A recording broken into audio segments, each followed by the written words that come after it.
Guys நம்ம இப்போ என்ன பார்க்க போகிறோம்னா நண்டு எப்படி செய்கிறாங்கன்ட்டு கொஞ்சோண்டு மிளகு எடுத்துக்கிட்டு நல்லா வதச்சிட்டு அதுக்கப்புறம் அது ஒரு தட்டில் எடுத்துக்கிட்டு நெக்ஸ்ட்டு ஆனியன் கொஞ்சோண்டு வதச்சிட்டு நெக்ஸ்ட்டு அதை கொஞ்சோண்டு வதக்கிச்சுக்கணும்.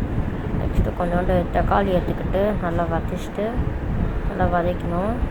வதச்சிட்டு அதுக்கப்புறம் தேங்காய் எடுத்துக்கிட்டு தேங்காய் எடுக்கணும். நெக்ஸ்ட்டு அந்த நம்ம பார்த்தீங்கன்னா தக்காளி வெங்காயம் நல்லா ஆற வைக்கணும்.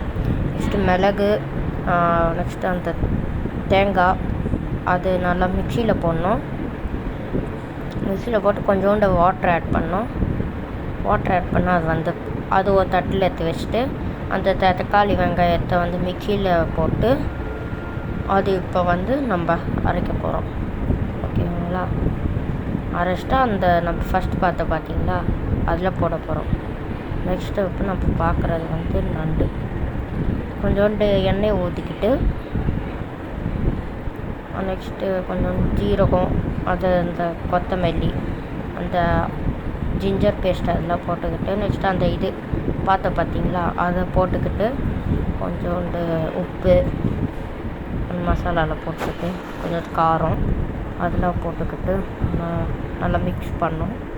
காரம் பத்தலைனாக்கும் நீங்கள் போட்டுக்கலாம். இப்போ நெக்ஸ்ட் நண்டு போட்டுடலாம்.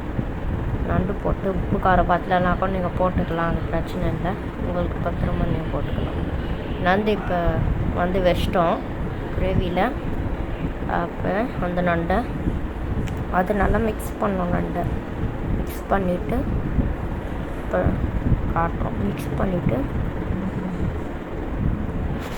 பண்ணிட்டீங்களா? மிக்ஸ் கொஞ்சோண்டு எங்களுக்கு காரம் பத்தலை நாங்கள் போட்டுக்கிட்டோம். உங்களுக்கு காரம் பத்துச்சுன்னா நீங்கள் அப்படியே விட்டுடலாம்.